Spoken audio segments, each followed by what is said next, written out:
Hey guys, what's up? Welcome back to my channel. So in today's video, I'm sitting down here in my living room slash kitchen and I'm gonna answer some questions that you guys asked me like a week ago. I got on Instagram and told y'all to ask me some questions, personal questions. And today I'm gonna sit here and answer them with you guys. And these are some good steamy questions. This is also my first video with my new look. So if you didn't watch my last video, yeah, I look a hell of a lot different, but like holy shit. Damn, I kind of look like a bird right now with all this hair sitting on top of my head. But yeah, y'all, I feel so much better about myself and I feel like I look so much better. I feel so much more confident and I'm just like, yeah, I also got a tattoo on the side of my head.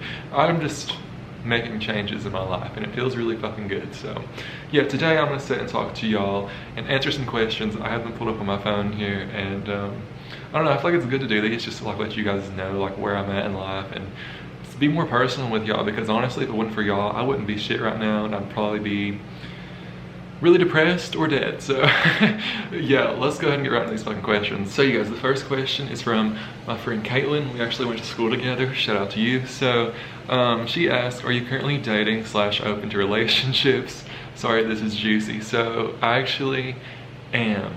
Like I'm currently talking to someone that I met like 4 or 5 days ago and things are going so smooth. Like I don't want to say too much too quick, but like I've never had like this good of a connection with someone and just like really good chemistry, and just I am so happy with my life right now.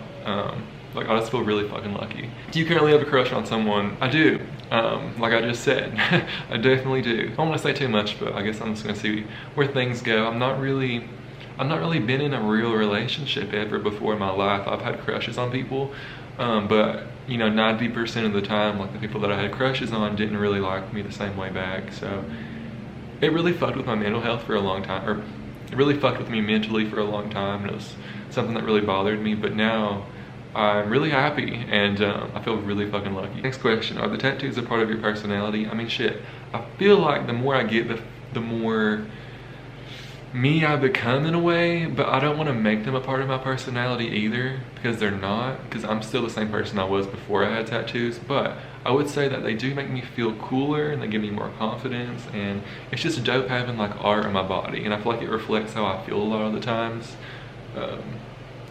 So yeah, I mean, I wouldn't say they're a part of my personality, but they definitely are a part of me, and I guess aesthetic wise and look wise they are. Next question, why are you so careless? I say this with no disrespect, I'm the same way.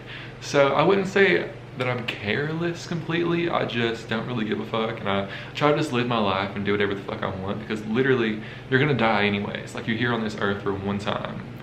So it's like, why would you do something that you don't want to do while you're here, you know? So I just want to make sure that I do everything that I want to do in this one short life that I'm given, and I feel like if you have a drive inside of you to do something, that you should definitely go for it, and you shouldn't listen to what anyone else thinks, what anyone else says. If you have a gut feeling that there's something that you want to do and just achieve in life and go for it, you should fucking do it, because if you have that feeling and that drive, it will happen, and you will make it happen.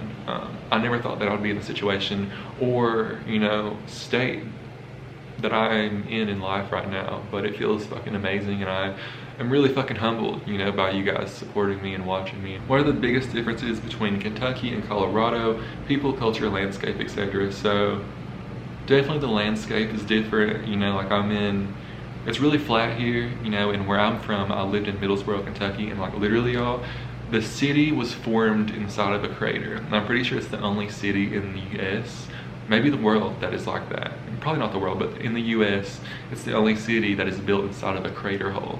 So it's really fucking dope. Yeah, I mean, it's a big difference. The people there were really backwards, and just like, people referred to it as the Bible Belt, because everyone was just like Christianly and just like fucking afraid of their shadows, basically. Like if you did anything different, or if you like smoked weed or anything out of the norm, you were looked down upon, really. That's how I felt, at least, you know. Okay, so the next question is, how do you best cope with feeling alone? So this is something I struggled with a lot living back home, and just like really the past few years. But I guess what I did to cope with it was probably not the most healthiest way, and honestly I still don't know. Like this past week I've, you know, found someone that I have a really big crush on, and we talk a lot. So, but before this, you know, I guess like I just smoked hella weed and mask my emotions, you know. If it wasn't that, I would just, you know, try to distract myself. I guess that kind of may have a say in like why I do such spontaneous, like off the wall shit to distract myself from like being depressed and like sad and lonely. So I'm definitely not the best person to take advice from on this topic, but yeah, I mean, shit, do stuff that makes you happy. Do whatever you gotta do, you know, that makes you excited to get out of bed every day and like live your life, you know. And being lonely really does fucking suck, and I know how it feels to feel like unwanted and just alone, but you know, you have to look at the future and the what ifs and just take as many fucking risks as you can, smart risks, you know. Just, you know, get out there and just fucking put yourself out there, and good things will happen. You'll find the right person, and don't settle. Never settle. What influences your fashion or the way you dress? So this is a great question. I love fashion. I think it just, you know, it says a lot. Like, it reflects who you are in a way, because you know, if you're drawn to an article of clothing, it's for a reason, you know. And yeah, so my inspirations are, I would say, Harry Styles, Kurt Cobain, like the 90s scene. Like, this is like a vintage 90s sweater, and I bought like a bunch of vintage 90s clothing at a thrift shop. That's where I've been shopping lately since I moved here. And Post Malone is a really big inspiration of mine.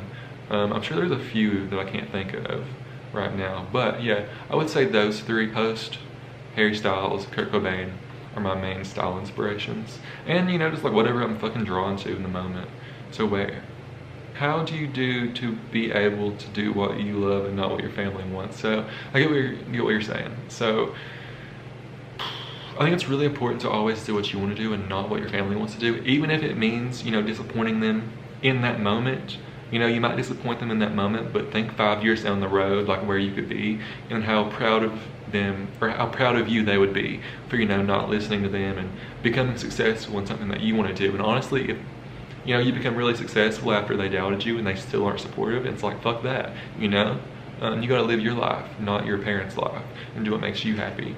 And you know, when I first started my YouTube shit and was smoking weed and I dropped out of school and quit my job, you know, my family really gave me a tough fucking time, and they were on my fucking ass, you know, like telling me I was throwing my life away, and you know, just like all this shit trying to bring me down and discourage me. But I used all of that as motivation, because it made me just want to prove, I know everyone fucking says this, but like, it literally just made me want to prove them wrong even more. And honestly, you know, having that like pressure on me really made me like do this shit even harder. When I first started YouTube, like when it first started to blow up, you know, that was like a big motivation for me. I was like, I'm gonna fucking do this, and I'm gonna prove these assholes wrong. And hell fucking yeah. So yeah, just do whatever the fuck you have to do to make your dreams come true. What is an impactful moment from your childhood that helped you shape you into who you are today? I need a drink of water before I answer this question. So I feel like an impactful moment was probably when my mom died, because you know, I was 3, so I don't remember it. However, you know, that definitely changed my life a lot without me even knowing it at the time. You know, because when something happens to one of your parents, you know, that's like a big thing in your life that really changes the way your life is going. Because I feel like, you know, if sometimes I really do wonder, like, what if my mom never died and it was like my dad and her like raising me together, you know, like my life, and I would have probably been a whole lot of a different person, you know, today, and I probably wouldn't even be doing YouTube. I mean, who fucking knows, you know?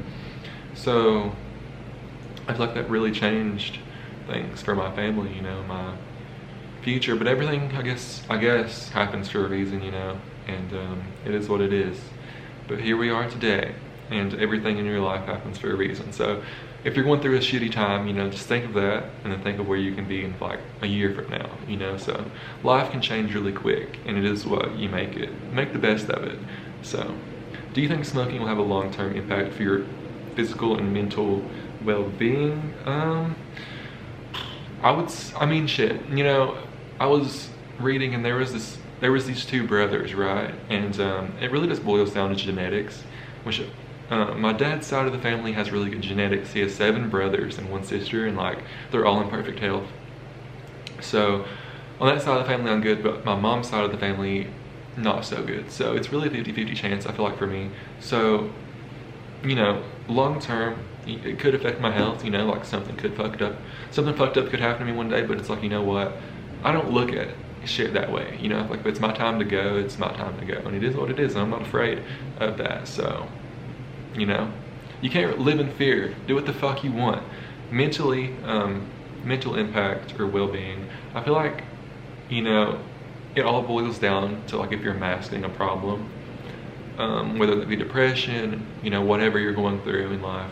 I feel like that is where it becomes impactful, but I feel like I know myself really good and I'm in tune with myself, even though it may not seem it to some of y'all. But yeah, I feel like right now I'm good, you know, and I'm really aware of myself, you know what I'm saying? So maybe it will, maybe it won't, who fucking knows? What are some of your hopes and dreams as a kid before YouTube? So, you know, like I remember in 4th grade, I wanted to be an actor. Like the teacher made us go to the computer lab and everyone was making slideshows on what they wanted to be and like how to do, like, I don't know, it was just like a PowerPoint presentation of what you want to be when you're older. And it was 4th grade. And I remember mine was to be an actor. So that, you know, that stuck with me, that I did that for a while. And then I went through a phase when I was in the 7th grade and 8th grade that I wanted to be a doctor. I don't know why. Not really because I cared about people, or that sounds fucked up. Not really because I cared about like nourishing people's health to wealth type of deal. It was more of just like, they make a lot of money, so I want to be a doctor type of deal, which is like not a good mindset. Like I feel like money should be last and your passion should be first. The next question is, where do you see yourself in 10 years? So this is a good question. Hopefully I'm not dead, I'll just say that. So if I'm not dead, I kind of see myself, you know, being settled down. Like if I make it that long, I would hope it's because I got settled down with someone, you know, and maybe definitely, you know, successful, might own a few businesses, but yeah, definitely successful, financially independent, free, doing whatever the fuck I want. What inspires you about Kurt Cobain, music, lifestyle? So this is a great question. I feel like when I first got into Nirvana, I was in a really depressed place in my life, which was like fall 2019. So that's when I really got into them. I was going through a lot. I was working at the dollar store. I fucking hated it. I was just depressed as fuck. So then I don't remember how, but I remember Nirvana came on one day. I think it was the song You Know You're Right. No. That song had a really big play in like my obsession with them, because that song really just got me through a lot. And that was my go-to sad song for a long time. But I remember watching this video on YouTube. It was my recommended, and it was like this dude covering like the story of Kurt Cobain, and then he like went to all the houses he lived at, and then after I watched that video, I just dove even deeper and deeper and deeper into Nirvana and like the history, and I got super interested in it because I was, you know, feeling the same way, I guess, in my head that he felt, you know, at that time, just going through a lot of shit and really just not even wanting to live. So that's kind of how I connected to it, I'll be honest, because I could relate in that way, you know. So the lifestyle for sure. And then, you know, the music is just, you know, that speaks for itself, you know. It's great music. I love Nirvana, I love Bleach, I love Incesticide, I love Nevermind, I love, you know, In Utero.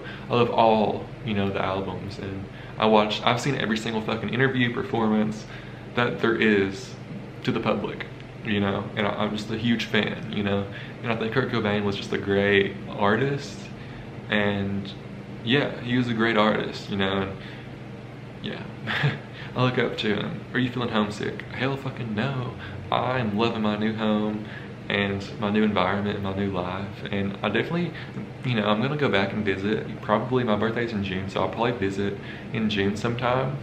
And my sister's pregnant and she's gonna give birth in June, so I'm definitely gonna go back home in June and spend some time with my family and friends. And yeah, but no, I'm not feeling homesick at all. Honestly, y'all, I think that was all the questions. So I hope you enjoyed this Q&A and I answered some questions or something that you were curious about, or that you just got to know me better on like a more personal level.